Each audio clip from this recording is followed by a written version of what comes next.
El Señor esté con vosotros. Lectura del Santo Evangelio según San Marcos.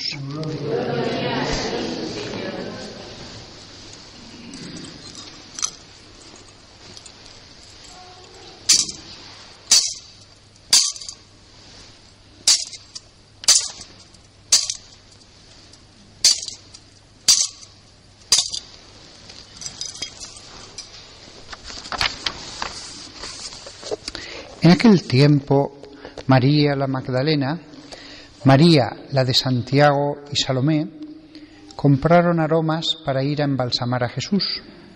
Y muy temprano, el primer día de la semana, al salir el sol, fueron al sepulcro. Y se decían unas a otras: ¿quién nos correrá la piedra a la entrada del sepulcro?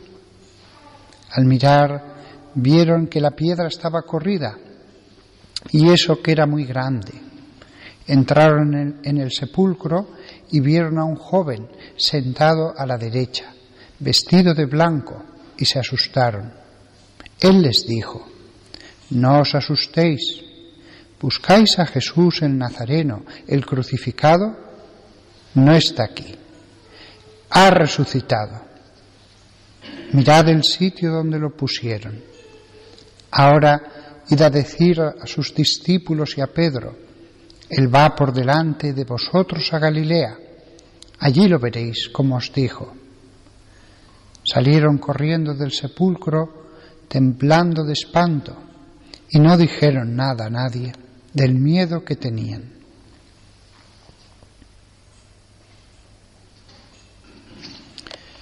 Palabra del Señor.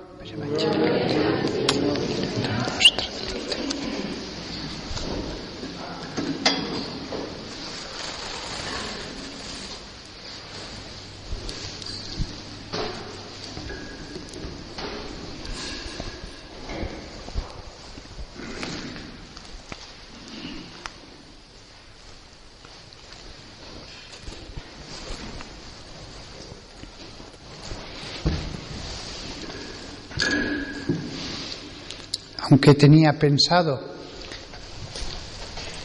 hablaros de los momentos de glorificación que hay en Isaías acerca del Mesías, en esta noche de la Vigilia Pascual he pensado que era más apropiado el que reflexionemos acerca de esta ceremonia, de esta liturgia única en todo el año. Me parece tan bonito que veamos en lo que estamos ahora inmersos. Lo primero de todo, todas las iglesias de esta ciudad podíais ir a los conventos, a la catedral, a las parroquias, pues en ninguna hay hoy ningún acto litúrgico, en ninguna. Las iglesias están vacías, no solamente de feligreses reunidos a ceremonias, puede haberlos individualmente orando, no solamente de fieles, sino también del Santísimo Sacramento. En ninguna iglesia estaba la Eucaristía en el sagrario. Está mandado que sea sacado de los templos. Si hace falta se pone en la sacristía, en un armario, pero en los templos no. Y está prohibido organizar cualquier tipo de adoración comunitaria, etc. Es el momento en que la Iglesia vive en el sábado la ausencia de Jesús. Jesús estaba, después de años, a la vista, dándonos la luz de su palabra, etc., estaba oculto. Y se me ocurría, viendo la imagen que tenemos en esta iglesia de Jesús yacente en el sepulcro, se me ocurría que Jesús estaba en la oscuridad, no lo había pensado nunca, totalmente oscuro, frío, un silencio sepulcral. Eso es lo que debemos intentar vivir cada sábado santo, lo que vivieron los discípulos aquel sábado en que Jesús estaba muerto, la vida. Sin embargo, en las puertas de las iglesias, de las catedrales, etcétera, se hace una hoguera por la noche. Esa hoguera representa a Dios Padre. Es una curiosa ceremonia de la iglesia que se hace fuera de la iglesia. Y allí, en esa hoguera, el sacerdote bendice el fuego. Es la única ceremonia en que se bendice el fuego, porque esa hoguera, que sobre todo en las catedrales es grande, simboliza a Dios Padre. Dios Padre poderoso, como el fuego que se alza impetuoso de una hoguera.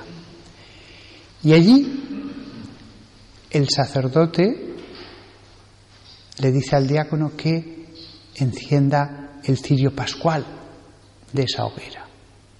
El mismo fuego del Padre pasa al Hijo. Perdón, antes de encenderlo, por eso he cogido este libro para no saltarme cosas, antes de encenderlo, lo que se hace es marcar sobre la cera del cirio unos signos. Lo primero que se hace es la cruz y después el alfa y la omega, la primera y la última letra del abecedario griego. Cristo es la segunda persona de la Santísima Trinidad, estaba antes de que se creara el mundo y cuando el mundo se acabe en el Apocalipsis. Y lo último que se inscribe con el punzón, algunos sacerdotes simplemente lo señalan y hacen como el signo, pero a mí me gusta arañar la cera, porque esos arañazos del punzón, todos esos signos que se hacen y los números del año, en este caso 2018, se marca en cada uno de los 4 espacios en que divide el cirio la cruz, pues simbolizan los arañazos, punciones, heridas de Jesús. Se araña el cirio para simbolizar el sufrimiento de Cristo, la pasión. Cada vez que se hace un trazo o una letra o un número, el sacerdote dice una fórmula preciosa. Siempre he pensado qué bonito es esta parte. Cristo ayer y hoy, cuando se hace el trazo vertical, principio y fin en el trazo horizontal, alfa y omega. Suyo es el tiempo y la eternidad. A Él la gloria y el poder por los siglos de los siglos. Amén. Eso se hace, por ejemplo, suyo es el tiempo y la eternidad, cuando se marca el año. Tantos años se han marcado en los cirios. Después que se ha hecho eso, que ese cirio queda marcado con la cruz de Cristo, con el alfa y la omega, con el año, con el punzón hago un giro para que haga una pequeña oquedad y allí es donde se va a poner un grano de incienso, símbolo de la gloria. La fórmula explica el sentido de hacer esos agujeritos donde se va a incrustar un grano de incienso. La fórmula es: por sus llagas santas y gloriosas nos proteja y nos guarde Jesucristo nuestro Señor. Amén. Esto se va diciendo según se van introduciendo esos granos de incienso. Simboliza las llagas de Cristo.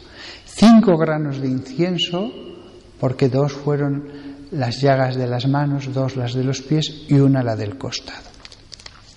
Entonces, el sacerdote, porque aquí no tenemos diácono, entra y a la entrada de la iglesia dice: luz de Cristo. Y el pueblo responde: demos gracias a Dios. Es la luz de Cristo que entra en la oscuridad. La iglesia totalmente a oscuras. Ni una sola luz debe haber en la iglesia. Solo la del cirio. Cristo que trae la luz a un mundo en tinieblas hace 2000 años. Y van entrando los fieles que han encendido sus velas con la luz del cirio. Simboliza la fe, la caridad, la vida que ha traído Jesús y que ya la tiene cada fiel.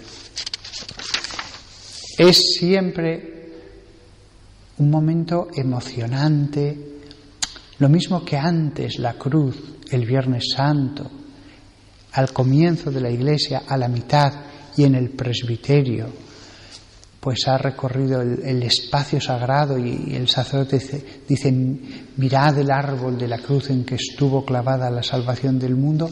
Esto es el reverso. Si aquello era la pasión, esto es el reverso de gloria. Aquello era el sufrimiento, esto es la luz. Y una vez que se coloca el cirio, que durante la octava pascual, como lo tenemos aquí en esta iglesia, puede estar en el centro del presbiterio, simboliza a Cristo en medio de nosotros, iluminándonos. Lo mismo que en otros momentos tenemos el Belén o la corona de Adviento, en la Pascua el símbolo es el cirio. Y a él se le inciensa porque simboliza a Cristo. Pues bien, después comienza el canto del pregón pascual, un texto antiquísimo que en todas partes se canta, salvo que el sacerdote no pudiera hacerlo dignamente, en cuyo caso lo puede hacer un laico, pero se canta porque es la alegría del anuncio de que Cristo ha resucitado. Y ese texto se cantará en miles y miles de iglesias. Se canta en esta iglesia cada año como diciendo: ha resucitado. Es el anuncio. Como si estuviéramos aquí congregados y llegara el anuncio: ha resucitado. Y esa alegría nos regocijamos en ella en un largo, largo canto, que aquí lo hemos hecho en gregoriano sin importar tanto la calidad de la música o la potencia de la voz. Lo importante era hacer oración. Después de ese pregón pascual en una iglesia iluminada por velas, todos nos sentamos. El discípulo se sienta para escuchar al maestro. El que va a hablar es Dios, la palabra. Y comienza una sucesión de lecturas sin prisa. Esta es una noche en la que ninguno tiene obligación de venir. Todos pueden ir a la misa normal del domingo. Pero la vigilia es un tiempo para orar sin prisa, relajados. Orar y escuchar la palabra de Dios. Como lo he dicho antes en la monición, podríamos escuchar la palabra de Dios a solas en nuestra casa. También eso tiene su belleza. Pero hoy la escuchamos todos juntos, como iglesia.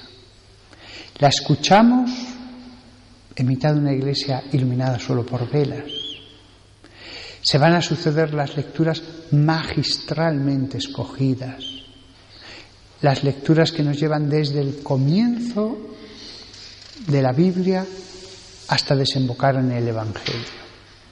Vamos recorriendo cronológicamente todo el tiempo del Antiguo Testamento hasta que después del Cántico de Gloria leemos el Nuevo Testamento y finalmente el Evangelio de la Resurrección. Cristo. En medio de cada lectura hay un salmo, porque el salmo es oración. Oramos a través del salmo. Escuchamos la palabra, oramos a Dios a través del salmo. Y después el sacerdote en cada lectura es como si reuniera la oración de todos y elevara finalmente una oración a Dios en nombre de todos. Después del Evangelio incensado, precedido por muchísimos aleluyas, todo un salmo intercalado de aleluyas, un salmo de glorificación por la resurrección de Cristo. Después viene la homilía, que es lo que estoy haciendo, que en este caso es sobre la misma liturgia, para que lo que nos queda lo vivamos más profundamente. Porque en este momento de la homilía hemos llegado a la mitad. Después de la homilía no viene el credo. Fijaos, en todas las solemnidades hay credo, pero en esta no. ¿Por qué? Pues porque en esta ceremonia, una vez al año, en todas las iglesias del orbe, antiguamente era cuando se bautizaba a adultos y a niños. Salvo que hubiera peligro de muerte, solo se les bautizaba una vez al año, por parte del obispo. Y era en esta ceremonia de la noche. Se habían preparado al menos 2 años y vestidos de blanco estaban en mitad de la comunidad y eran los que iban a ser bautizados. Solo se bautizaba el que estaba dispuesto a cumplir los mandamientos de Dios. Si alguien hubiera dicho, no, yo un mandamiento no lo voy a cumplir, no hubiera sido bautizado. Es más, durante al menos 2 años, el que hacía de catequista, otro cristiano, el que hacía de catequista, que de ahí viene la figura del padrino. El padrino era el catequista que le había acompañado en ese camino de formación. Tenía que ver el catequista que ese catecúmeno había cambiado de vida, estaba cambiando de vida hasta ya llevar una vida cristiana, aunque no estuviera bautizado. Si no cumplía los 10 mandamientos, todavía no se bautizaba. No se le exigía nada, no se le imponía, no, pero si no cumples, no puedes bautizarte. Ahora que estamos en medio de tantos bautizados que escandalosamente incumplen los mandatos de Dios, esta fue la praxis. El tiempo de catequesis no era solo de formación, era para empezar a ir cumpliendo lo aprendido, empezar a ir transformando la vida.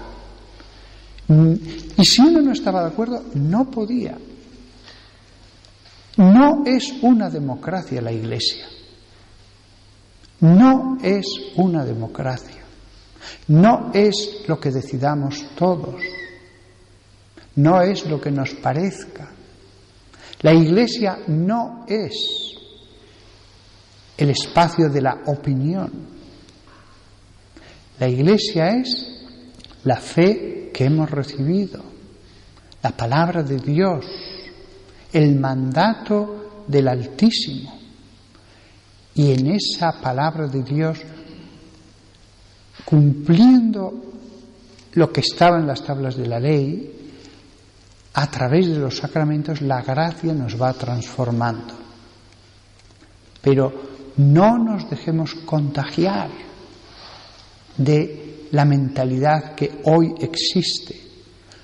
No importa que en una determinada iglesia, en un pueblo, la mayoría no esté de acuerdo con algo. La fe permanece.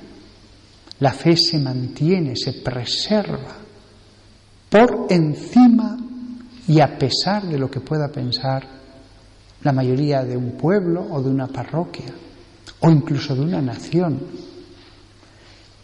El catecumenado. Nunca nos cansaremos de volver nuestros ojos a la primera edad de oro de la Iglesia. Y eso se hacía hoy.